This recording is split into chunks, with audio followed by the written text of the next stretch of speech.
Bonjour à tous. Cette histoire est inspirée de témoignages réels partagés par nos abonnés sur la chaîne. Afin de préserver l'anonymat des personnes impliquées, les noms et certains détails ont été modifiés, mais l'émotion reste intacte. Si vous aimez ces histoires vraies, abonnez-vous à la chaîne et indiquez d'où vous me regardez en commentaire. Maintenant, suivez-moi, car cette histoire est exactement comme vous l'aimez. L'histoire d'aujourd'hui est incontournable. Lorsque la coordinatrice RH m'a convoquée pour m'annoncer que j'avais été sélectionnée pour représenter l'entreprise lors d'une formation intelligence émotionnelle et gestion des conflits dans une autre ville, j'ai failli rire. Ce n'était pas de la moquerie, malgré mon talent naturel pour le sarcasme, c'était une véritable surprise. Car s'il y a bien une chose que je ne sais pas gérer, ce sont les conflits, surtout les conflits internes. Comme celui que j'ai avec mon propre reflet dans le miroir, qui me rappelle à chaque fois que ma vie est fade. Je m'appelle Morgane, célibataire, par choix, pas forcément, new-yorkaise de Brooklyn, spécialiste du développement produit et avec un goût atroce en matière d'hommes. Je fais partie de ces personnes qui plaisantent avant de s'ouvrir émotionnellement. Je ne sais pas si c'est un mécanisme de défense ou un charme, cela dépend du vin. La formation devait avoir lieu à Lake Placid, dans le nord de l'État de New York. 3 jours, tout frais payés. Hôtel, nature, grand air, retraite d'entreprise, autrement dit, beaucoup de PowerPoint, une dynamique de groupe et des gens qui essayent de jouer les meneurs juste parce qu'ils savent bien parler. Mais j'ai accepté, pour le paysage, pour la nourriture et, bien sûr, pour échapper à la routine des réponses aux emails avec pièces jointes. Je suis arrivée à l'hôtel un jeudi matin. La fraîcheur était agréable, le ciel dégagé, l'odeur du pain mouillé flottait dans l'air. L'accueil était bien trop raffiné pour les standards de l'entreprise. J'ai récupéré ma clé, je suis montée à ma chambre, j'ai jeté ma valise dans un coin et je me suis affalée sur le lit. Il était encore tôt. Je suis descendue au salon où allait se dérouler la soi-disant dynamique de bienvenue, un nom kitsch imprimé sur le planning plastifié posé sur le bureau. Je suis entrée sans grand enthousiasme, anticipant déjà ces présentations du genre. Je m'appelle Untel, ma couleur préférée est le vert et j'adore les défis. C'est à ce moment-là que mon corps s'est figé, instinctivement, comme quelqu'un qui repère un problème ou une solution sous la forme d'un homme. Il était là, au premier rang, grand, l'air calme et le sourire menaçant, si calme. Mais ce qui m'a vraiment désarmée, c'est son regard, fixe, le genre de regard qui vous lit. Comme s'il savait quelque chose de toi, que même toi tu ignores. Le nom sur le badge, Dylan, facilitateur. Facilitateur de quoi? Je ne sais pas. Mais si c'était du désir refoulé, il faisait un excellent travail. « Bienvenue, Morgane, c'est ça ?» dit-il tandis que j'allais chercher mon badge. Sa voix était grave, claire, presque chaleureuse, presque intime. J'ai esquissé un sourire ironique et automatique et j'ai répondu avec ma plus belle moquerie professionnelle. « Ça dépend. Êtes-vous plutôt du genre à gérer les conflits ou à les résoudre ?» Il a souri, le genre de sourire qui n'a pas besoin de réponse. La première activité portait sur la confiance. Fermez les yeux et laissez-vous tomber. Votre partenaire vous rattrapera. Bien sûr, j'espérais ne pas finir dans les bras moites du responsable logistique de la succursale de Détroit. Mais comme le destin aime jouer avec ma patience avant de la récompenser, je me suis retrouvée avec Karen, de la finance, qui avait les bras fins, les mains froides et un visage comme si elle n'avait jamais dormi sans un tableur à ses côtés. Dylan a parcouru les groupes, observant. Et parfois, trop. Dans la deuxième activité, il s'est approché de notre groupe pour nous expliquer l'empathie. Mais il s'est tenu près de moi. Trop près. Assez près pour que je puisse sentir son odeur, boisée, masculine, pas du tout envahissante. Et lorsqu'il a légèrement touché mon épaule, ajustant ma posture, tout mon corps a réagi. D'une manière que même ce cours n'aurait pas pu diagnostiquer. Pendant la pause, je suis allée prendre un café. Il m'a apporté de l'eau. Nos regards se sont croisés à nouveau. Et ce fut comme une nouvelle leçon de leadership émotionnel. « Aimes-tu ce genre d'ambiance, Morgane ?» demanda-t-il. « Si tu diriges, peut être que je commencerai à apprécier, » répondis-je, ne sachant pas d'où venait mon audace. Peut-être était-ce à cause du Jean moulant qu'il portait. Peut-être était-ce une vieille envie d'enfreindre une règle sans se faire virer. Il sourit, ce petit sourire en coin qui promet plus qu'il ne tient, du moins pour l'instant. Ce soir-là, dîner en commun, un buffet élégant, du vin à volonté 2 verres maximum et une vue imprenable sur les montagnes enneigées. Je m'assis loin de lui, presque volontairement, mais nos regards, ils se croisèrent, conversèrent en silence. Je suis rentrée dans ma chambre après 10 heures, le 2e verre me réchauffant encore la poitrine. J'ai allumé la lampe, enlevé ma botte d'une main et me suis mise à rire intérieurement. De nervosité, d'excitation, de peur de ce qui se passait là, bas. 5 minutes plus tard, mon portable a vibré. Numéro inconnu. As-tu aimé le premier jour ou veux-tu me donner un retour en privé? Je me suis figée, je l'ai lu 3 fois, j'ai souri, j'ai répondu sans réfléchir. Ça dépend. La prochaine activité, c'est avec ou sans vêtements? 3 petits points. Ces 3 petits points qui font transpirer les paumes. La réponse est tombée. Seulement si c'est avec moi. Le cours venait de changer, et moi aussi. Alors, vous sentez la chaleur? Si vous appréciez l'histoire et que vous voulez savoir ce qui va se passer entre Morgan et Dylan dans les prochains chapitres, vous le savez déjà, n'est-ce pas? Aimez cette vidéo, abonnez-vous à la chaîne et activez la cloche car la partie suivante est tout simplement waouh! Et dites-moi dans les commentaires, aborderiez-vous cette dynamique de confiance dans l'ombre ou demanderiez-vous également un retour confidentiel? J'aurais dû ignorer ce message. J'aurais dû laisser mon téléphone sur la table de nuit, prendre une douche froide et dormir dans mon vieux t-shirt de fac sans perdre ma dignité. Mais la dignité ne m'a jamais été d'une grande utilité, à vrai dire. Et ce t-shirt était au fond de ma valise, partageant la place avec la lingerie plus osée que j'avais achetée lors d'une vente impulsive. J'ai fermé le rideau, enlevé mon manteau et me suis regardée dans le miroir de la chambre. Je n'étais pas la plus jolie femme du séminaire, mais avec la bonne lumière et la mauvaise intention, je suis devenue un danger ambulant. J'ai passé mes doigts dans mes cheveux, vaporisé un parfum sucré sur mon poignet et me suis assise au bord du lit, en short court et débardeur moulant, les yeux rivés sur mon téléphone comme si je jouais aux échecs avec mon propre désir. Nouveau message. Chambre 327, je suis dans le couloir. Si vous voulez que je parte, je n'ouvrirai pas la porte. J'ai pris une grande inspiration. Mes doigts tremblaient. Ce n'était pas de la peur. C'était un désir refoulé, le genre de désir qui vous fait suer avant même d'avoir commencé. Je me suis levée. Le sol froid me faisait frissonner. J'ai entrouverte la porte et il était là. Chemise grise, appuyée contre le mur, bras croisés, le regard presque menaçant. « Je croyais que tu ne viendrais pas, dit-il d'une voix basse, sans sourire, mais son regard m'envahit sans demander la permission. « Et je croyais que tu n'étais pas si doué pour les taquineries, répondis-je en ouvrant complètement la porte.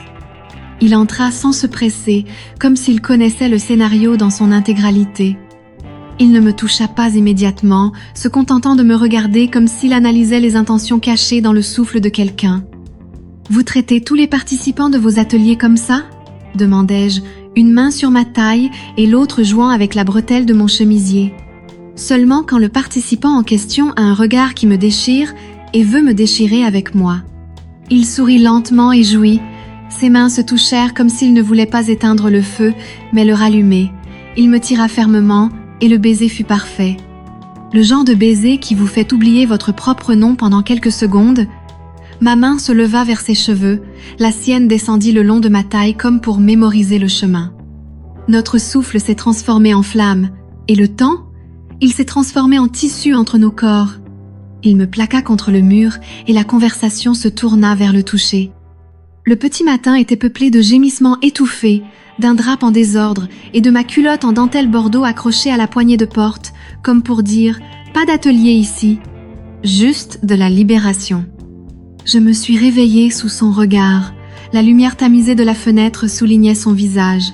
Il y avait une paix moqueuse dans le regard de quelqu'un qui sait les dégâts qu'il a causés et qui s'en réjouit. « Et maintenant, coach ? Vous allez m'évaluer ?» demandai-je en m'étirant sans vergogne. « 1 dit pour la prestation. » 9, 5 pour la maîtrise de soi, répondit-il en rapprochant la couette de mon corps. Mais le prochain module est ce soir, une séance privée au dîner. À la cafétéria, nous faisions semblant d'être deux inconnus amicaux. Lui, avec son jus détox et ses œufs brouillés. Moi, avec mon croissant et mes yeux qui quittaient les siens, juste pour la forme bien sûr. Chaque gorgée de café cachait un souvenir de la nuit précédente. Quand Tracy, du service juridique, m'a dit « Tu as bien dormi, Ellie ? On aurait dit que tu dormais profondément. » J'ai souri et pris une longue gorgée de jus d'orange. Lorsqu'il a toussé immédiatement, j'ai su. Le match était lancé. Le programme de la journée consistait en une dynamique de groupe dans le jardin. Rien d'excitant, mais dès qu'il s'est approché de moi par derrière et a effleuré ma taille, ma concentration s'est évaporée. L'air s'est épaissi, ses mots sont devenus des codes secrets et chaque pause une invitation silencieuse. Cet après-midi-là, il a invité quelques participants à des séances de coaching individuelles. Personne ne s'en doutait, ni ne faisait semblant. Quand mon tour est venu, il m'a conduit dans une petite pièce dont les fenêtres donnaient sur les bois. Sur la table se trouvaient des notes, des graphiques et une bouteille d'eau à moitié vide. « Il faut qu'on parle de ta performance », a-t-il dit en fermant calmement la porte. « Tu vas me donner un avertissement ?» ai-je rétorqué en croisant lentement les jambes. Il s'est approché de moi, a posé ses mains sur mes épaules et m'a murmuré à l'oreille. « Je veux savoir jusqu'où tu iras. » J'ai frissonné, j'ai tourné la tête et il était là, trop chaud, trop près. La salle était peu, être équipée de caméras, l'hôtel était peu, être bondé, mais à cet instant précis, c'était comme si l'univers s'était arrêté pour nous. En partant, mes cheveux étaient en bataille, mon rouge à lèvres remis, et un nouveau sourire s'était dessiné sur mon visage. C'était officiel, j'avais une liaison, mais pas n'importe laquelle, c'était avec l'animateur du programme, celui qui était censé garder ses distances, celui qui avait conçu le programme et qui maintenant traçait aussi mon corps avec ses mains. Ce soir-là, au lieu d'un message, il a laissé un mot sous la porte. Prochaine activité, faire confiance au noir. Souhaitez-vous participer ? J'ai souri, j'ai fermé la porte et j'ai dit à voix haute « Si c'est du coaching, alors virez-moi immédiatement. Alors, laissez votre like ici, car si la partie 3 est exactement comme je l'imagine, vous aurez besoin d'un fan. Et puis, abonnez-vous à la chaîne et activez la cloche. Car ici, ce qui est interdit, c'est exactement ce qui vous donne le plus envie de le faire. Si tout est approuvé, je peux passer à la partie 3, en conservant la même qualité et la même adaptation. Voulez-vous que je continue ? Le cours touchait à sa fin. Demain matin, sac bouclé, sourire poli et au revoir tiède. Chacun retournerait à sa vie, mais cette nuit était encore la nôtre. En fin d'après-midi, je reçus un message audio, sa voix ferme, sans fioriture. Dernier module, je te veux dans ta tenue la plus osée et ta honte enfermée dans le tiroir. Mon cœur s'emballa. J'optais pour la robe noire la plus moulante de ma valise, celle qui révélait plus qu'elle ne cachait. Je mis mon rouge à lèvres qu'il complimentait toujours et me rendis à la chambre 412 sans culpabilité. Parce que lorsqu'un homme vous sort de votre routine et vous place au centre de son désir, la seule règle est de toutes les briser. J'ai frappé à la porte avec l'assurance de quelqu'un qui sait qu'il va commettre une erreur et qui veut la répéter. Il ouvrit lentement. Il portait une chemise blanche, légèrement déboutonnée, pieds nus, et avait ce regard qui disait que c'était la dernière nuit. Un mélange d'urgence, de désir anticipé et de faim. Pas une faim de nourriture, une faim de moi. Je croyais que tu m'avais déjà donné un laissez-passer pour l'enfer, me taquina-t-il en posant la main sur la porte. Je croyais que tu allais me forcer à te supplier, répondis-je en entrant sans ménagement. Je m'assis dans le fauteuil en face du lit, croisant lentement les jambes. Ma robe était remontée de quelques centimètres, assez pour lui faire perdre le fil de ses pensées.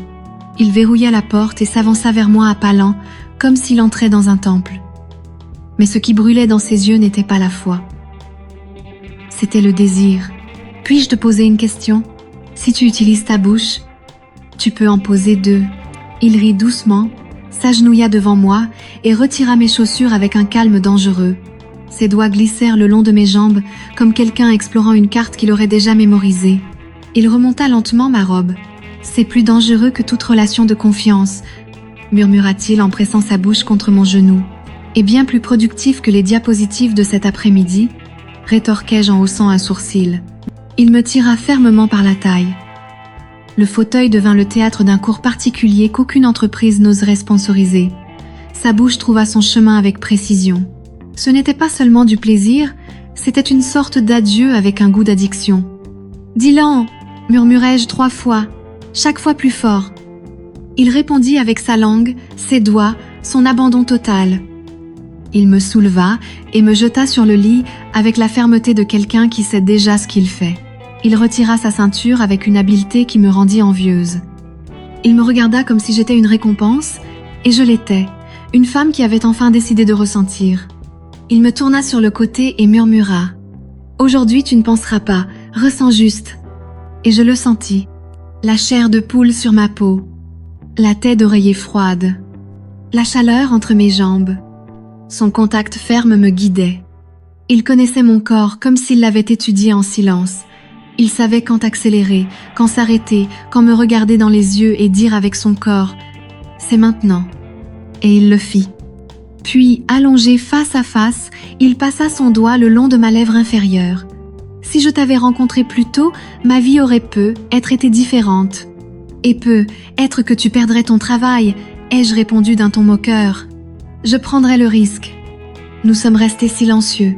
Pendant 2 minutes, nous n'étions ni instructeurs ni participants. Nous étions juste un homme et une femme. Un homme qui enseignait avec ses doigts. Une femme qui apprenait avec ses gémissements. Une connexion qui n'avait pas besoin de nom, juste de plus de temps. Mais le moment n'est pas venu. Le lendemain, le petit déjeuner était matinal. Les accolades étaient trop polies. Nous faisions semblant d'être normaux. Lui aussi. Mais au moment de partir, il s'est appuyé contre moi dans le hall et a murmuré « Tu pars comme ça, sans même te retourner ? Si je te regarde, je reste. » Il a pris une grande inspiration, a glissé une enveloppe dans mon manteau. Ni nom, ni timbre. À l'intérieur, une carte de visite. Au dos, une phrase manuscrite. « Si jamais tu veux continuer le cours, ma chambre est ailleurs. » Et un numéro de portable. Dans le bus du retour, je me tenais debout, la tête appuyée contre la vitre, la culotte noire de la veille dans la poche de mon sac. Cela m'avait transpercé comme aucun rapport ne le pourrait. J'ai passé des journées à agir normalement, à répondre aux emails, à sourire en réunion, à faire comme si la vie était restée la même. Mais intérieurement, mon corps se souvenait encore de chaque contact. C'était comme si son odeur était restée gravée dans ma mémoire. Le numéro, dans mon portefeuille, semblait clignoter. Mais je n'ai pas appelé. Je n'ai même pas envoyé de SMS. Les premiers jours, par fierté. Puis, par peur. Enfin, parce que je savais que si j'entendais à nouveau cette voix, je ne pourrais plus m'en détacher. 3 semaines plus tard, la vie a repris son cours. Les bus étaient toujours en retard. Le patron se plaignait des délais. Et j'avais toujours l'impression d'avoir vécu quelque chose de trop intense pour le garder dans un tiroir. Un soir, je suis sortie avec des amis, des boissons colorées, de la musique forte et un bel homme qui a entamé la conversation. Il était poli, avait un beau sourire, mais lorsqu'il a posé sa main sur mon genou, mon corps n'a pas réagi. Aucune main ne ressemblait à la sienne. Aucune voix ne disait « tais-toi » de la même manière. Je suis rentrée chez moi plus frustrée qu'avant. J'ai attrapé mon portefeuille. La carte était toujours là, intacte, manuscrite, d'une écriture ferme qui semblait savoir ce qu'elle voulait. J'ai ouvert WhatsApp. J'ai tapé. Et si je voulais continuer ce cours ? Je l'ai supprimé. Tu te souviens de moi ? Je l'ai encore supprimé. J'ai fermé l'application, mais il était déjà revenu dans ma tête. La semaine suivante, le téléphone a sonné au bureau. Une voix masculine. « Bonjour, ici l'équipe de consultants. Puis-je parler à la personne responsable du dernier cours ? » J'ai eu les cheveux hérissés. « Qui est-ce ?»« Rodney, de l'équipe de Dylan. » J'ai retenu mon souffle. « Qu'est-ce que tu veux dire par son équipe ? Il a été muté. Maintenant, il dirige un projet à l'étranger, hors du pays. » J'ai raccroché, la poitrine serrée. Cet homme qui m'avait trahi n'était plus qu'un souvenir à l'empreinte internationale. J'ai ouvert WhatsApp. J'ai pris une grande inspiration. J'ai tapé « Je crois que j'ai raté le dernier module ». Il restait place. Je l'ai envoyé. Quelques secondes plus tard, il l'a vu. 1 minute, 2, le cœur serré. Jusqu'à ce qu'il arrive. Pour toi, toujours. Mais maintenant, la salle de classe est à Lisbonne. Il sourit. Et ça lui fit mal. Au cours des semaines suivantes, nous avons échangé des messages courts et intenses. Le genre de message que seul quelqu'un qui a partagé un drap peut écrire. Il m'a envoyé des photos de Lisbonne. Des terrasses de café, des fenêtres anciennes, un balcon ensoleillé. J'ai demandé « Y a-t-il de la place pour moi sur ce balcon ?» Il a répondu « Oui, mais je ne veux pas que tu viennes en touriste. Et comment veux-tu que j'y aille ?» Comme quelqu'un qui sait que cette histoire n'est pas terminée. Aujourd'hui, cela fait 2 mois, et je sens encore son contact, son goût, son regard. Je n'ai pas encore embarqué, mais la carte est encadrée sur mon bureau. Un rappel que parfois, pour se sentir vivant, il faut sauter à l'eau. Dylan m'a appris plus que la gestion des émotions. Il m'a appris à faire confiance dans l'obscurité, à tout abandonner quand mon âme me le demande. Et si jamais j'embarque, ce ne sera pas pour faire du tourisme. Ce sera pour perpétuer une leçon que la vie a commencé avec lui.